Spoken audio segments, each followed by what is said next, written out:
Olá a todos, eu sou a Ana Carolina Sassi, junto com a minha colega Isabela Cartier da Rosa, a gente produziu um trabalho sobre redes de ódio e conspiração, a relação das plataformas digitais com o desincentivo ao ódio online. A conectividade, então, ela passa a possibilitar que diferentes culturas e modos de vivência elas se encontrassem e transformassem a sociedade, quebrando barreiras e vislumbrando uma aproximação da população mundial e da esperança da quebra de preconceitos e estigmas. Apesar da internet e das tecnologias de informação e comunicação ensejarem inúmeras possibilidades para o ser humano, ela também serve de palco para o compartilhamento de discursos de ódio e de cunho extremista. Isso porque as movimentações odiantas elas passaram a tomar força por meio dessa grande adesão do uso das plataformas digitais de comunicação.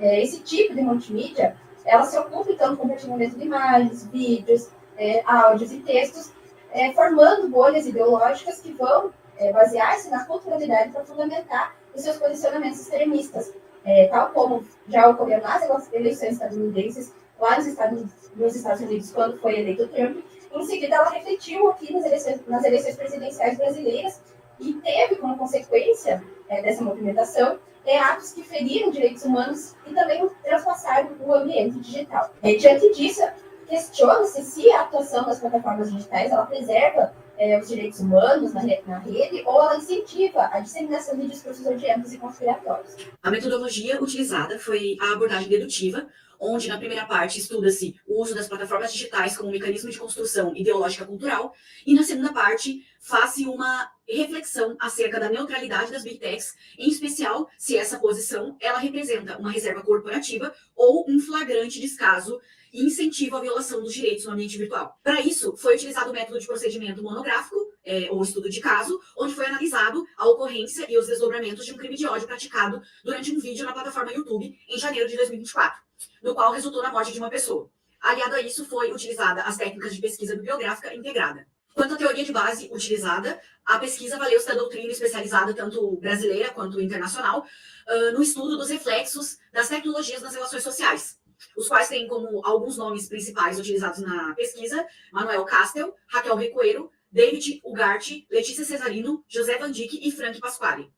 No capítulo 1, a gente trata das plataformas digitais como ferramenta de construção ideológica e cultural. Por quê? As tecnologias digitais elas ocupam um papel central nas experiências de vida social por meio das suas respostas rápidas e da oferta de contextos que vão despertar pertencimento e identidade. Tratando-se de um viés otimista, a gente pode dizer que a internet ela institui comunidades virtuais nas quais há a constituição de relacionamentos baseados na harmonia, na igualdade e na colaboração. Já no viés pessimista, essa comunicação, mediada pelas ferramentas digitais, ela contribui para um afastamento humano, acentuando o que há de pior na natureza humana. Toda a comunicação digital ela é produto de uma culturalidade, de quem o produz, quais são as suas intenções e seus propósitos, que vão ser externados nesse ambiente digital, e os receptores eles vão absorver e validar de acordo também com suas próprias convicções e percepções de mundo. A atividade digital ela pode ser assentada no desenvolvimento de 3 fatores que vão visar o empoderamento de cada indivíduo que vai interagir nesse ambiente. O primeiro deles, o discurso, ele tem que atrair e cativar as pessoas através desse desejo de querer e de acreditar que pode mudar a realidade social, e vai ser muito importante para integrá-las nesse processo através, então, da incitação da vontade, da imaginação e do engenho. É por meio de discursos que vão ser propostos níveis de determinada maneira de olhar o mundo, de um certo estilo de vida, que será um verdadeiro aglutinante e vai construir esse componente identitário. O compartilhamento de dores e esperanças nesse livre espaço público da internet vai desenvolver a conexão entre os indivíduos que formam redes no ambiente virtual. O segundo componente, as ferramentas, elas vão se utilizar da potência dos próprios indivíduos para gerar consensos e transmissão de ideias, tais como as estratégias midiáticas, muitas vezes se usando do fator sensacionalista, a utilização de memes, a troca de links, os próprios botões de compartilhamento e envio de conteúdo que são disponíveis dentro das plataformas digitais. O terceiro componente, então, o terceiro fator da atividade digital é a visibilidade. E essa visibilidade ela vai ser sinônimo de popularidade no ambiente digital. Porque as informações difundidas por atores influentes, ela gera uma relação de causa e consequência nas impressões que eles vão causar nos demais. Isso porque os seres humanos eles vão criar significado interagindo com o seu ambiente natural e social. Então, eles vão conectar suas redes neurais com as redes da natureza e com as redes sociais. E a constituição das redes ela vai ocorrer, então, pelo ato da comunicação. Ou seja, pelo processo de compartilhar significado, pela troca de informações. Então, a sociedade ela é a principal fonte de produção de significados por meio de processos de comunicação socializada. Conforme a cultura da conexão do autor Eddie James, ele traz um modelo participativo de cultura em que o público ele vai moldar, compartilhar e reconfigurar os conteúdos por meio da produção cultural e das interações sociais, reconhecendo então a importância das conexões entre os indivíduos nas plataformas digitais.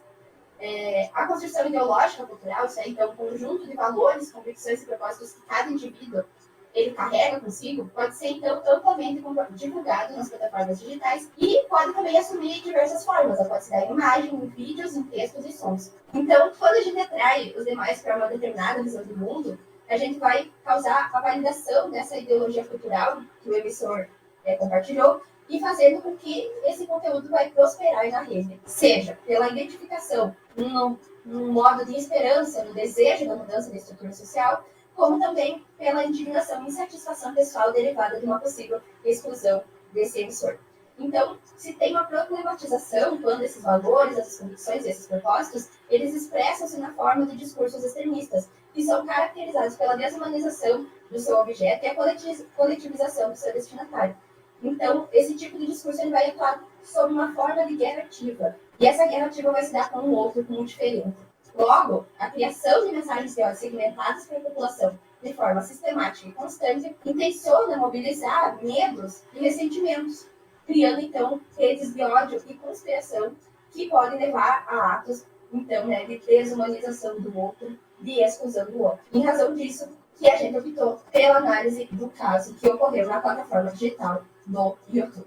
No segundo capítulo da pesquisa, será estudado o caso de grande repercussão que ocorreu nos Estados Unidos no dia 31 de janeiro de 2024. Trata-se do caso da família Mon, onde Justin, de 32 anos, teria decapitado seu pai e mostrado sua cabeça na rede social YouTube. No vídeo, o homem defende ideais extremistas ao estimular violência contra funcionários públicos federais americanos e incentivar uma revolução sangrenta contra o governo Biden, além de propagar discursos de ódio. Justin também cria uma instabilidade e critica o globalismo, alertando sobre uma ameaça comunista formada por uma espécie de exército criado pelos imigrantes ilegais em solo americano, que, segundo ele, iriam colocar em risco a liberdade do país. Após publicar o vídeo, Justin deixou o local do crime, sua casa, e fugiu em direção a uma base de treinamento da Guarda Nacional Americana, onde ele foi capturado no mesmo dia. Justin era cantor e compositor, e entre os seus singles e álbuns, ele já demonstrava um comportamento conspiratório.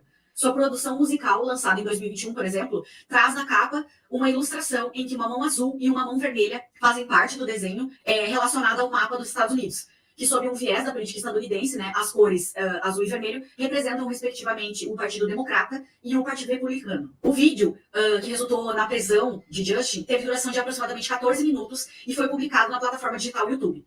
Nele, Justin fez diversas declarações conspiratórias, bastante semelhantes à teoria pregada pelos seguidores do movimento QAnon, a teoria a qual esteve presente na invasão do Capitólio em 6 de janeiro de 2021. O conteúdo foi visto mais de 5.000 vezes antes de ser retirado, apenas depois de quase 6 horas, livremente disponível para consumo, captação e compartilhamento online. A plataforma YouTube, ao retirar o conteúdo da rede, se posicionou sobre o incidente, alegando que as violações de suas políticas rígidas que proíbem violência explícita e extremismo, tanto religioso quanto ideológico, resultaram no banimento no banimento e também na exclusão permanente da conta de Justin. Segundo os representantes da Big Tech, a plataforma está trabalhando para deletar qualquer novo conteúdo que seja colocado na plataforma que tenha relação com o vídeo original. O presente caso, ele é de grande relevância para o estudo dos desdobramentos, principalmente jurídicos, de violação de direitos online, porque, dentre diversas outras razões, o fato aconteceu no mesmo dia em que o CEO da Meta, Mark Zuckerberg, prestou um depoimento de mais de 5 horas no Senado estadunidense. O presidente do Facebook respondeu diversas questões sobre regulação, uso de dados de usuários, bem como como a empresa reagiu ao escândalo da Cambridge Analytica, que é o objetivo principal dessa inquisição no Senado americano. Além disso, o ano de 2024, mesmo que ainda esteja no início, ele já é marcado pela grande efervescência da discussão sobre a regulação e também da responsabilização das Big Techs em todo o mundo. Diversas potências mundiais, inclusive os Estados Unidos e o Brasil, também estão se preparando para um grande momento importante que ocorrerá, que são as próximas eleições presidenciais, de modo que aspectos como desinformação, fake news, inteligência artificial e a influência dos demais mecanismos de tecnologia na manutenção das democracias e dos demais direitos online estão sendo amplamente discutidos em todo o mundo.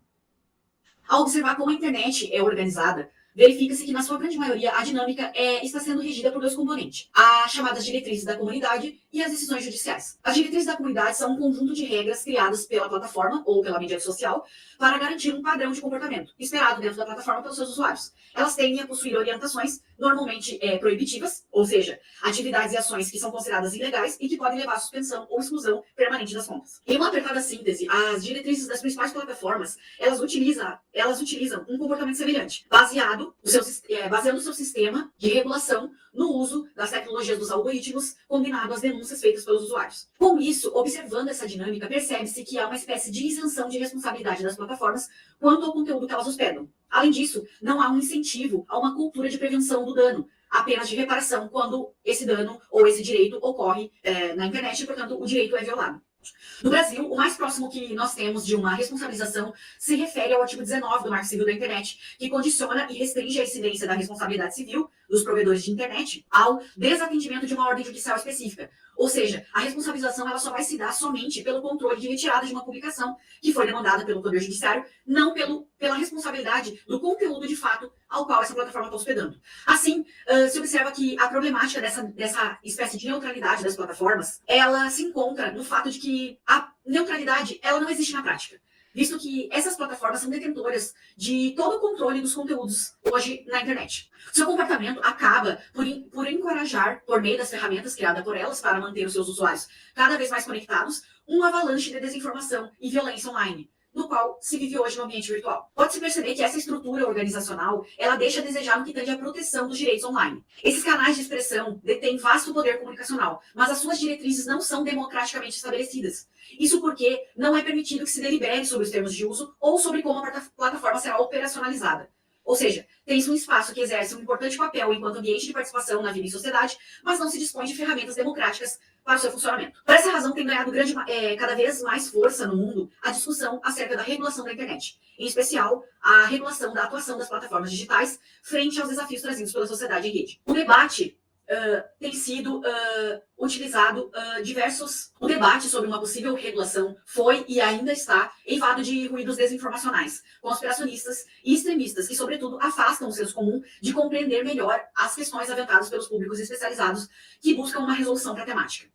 A proposta de responsabilizar a plataforma, que inegavelmente lucra com conteúdo disfuncional e conspiracionista violador de direitos, visa trazer uma maior atenção do mercado econômico para o tratamento das condutas que são flagrantes violadores de direito. Em contrassenso, atribuir a responsabilidade pela regulação do conteúdo apenas às plataformas digitais incentiva-se um modelo de autorregulação, onde esses atores trabalham em prol apenas dos seus interesses, que no caso das Big Techs é o lucro, e irão deter, portanto, o controle absoluto da disseminação de conteúdo e de informação na internet. A partir do estudo promovido por esse artigo, é possível entender de que maneira as plataformas digitais contribuem para o crescimento dos discursos de ódio e o extremismo online, a partir da criação e manejo da tecnologia desses gigantes virtuais, de acordo com o interesse de seus proprietários.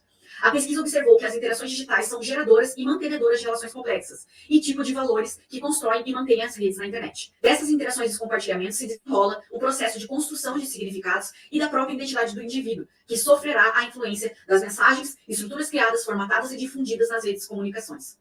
Além disso, a construção ideológica cultural, isto é, o conjunto de valores, convicções e propósitos que cada indivíduo carrega, pode ser amplamente divulgado nas plataformas digitais. A capacidade de propagação de informações oriunda dessas redes sociais traz à tona a problemática no que diz respeito a quando esses valores, convicções e propósitos expressam discursos extremistas caracterizados pela desumanização do seu destinatário e o estímulo à aniquilação daquilo que é diferente, do outro. Exemplo desse cenário trata-se do caso que foi objeto de estudo da presente pesquisa, que a partir da análise dos diversos fatores que envolvem esse caso, é possível compreender de que maneira as plataformas digitais estão reforçando comportamentos como do caso estudado. Está claro, portanto, que o problema de pesquisa investigado foi respondido no decorrer do texto, pois conclui-se que a atual dinâmica das mídias digitais contribui para a erosão das bases de uma democracia fundada no respeito às diferenças. Por fim, conclui-se que o avanço dos discursos de ódio é uma problemática que deve ser encarada não mais como uma visão tradicional, como, por exemplo, a do binômio dano-reparação, e é preciso um olhar inovador e atento às novas formas de comunicação e transmissão de informações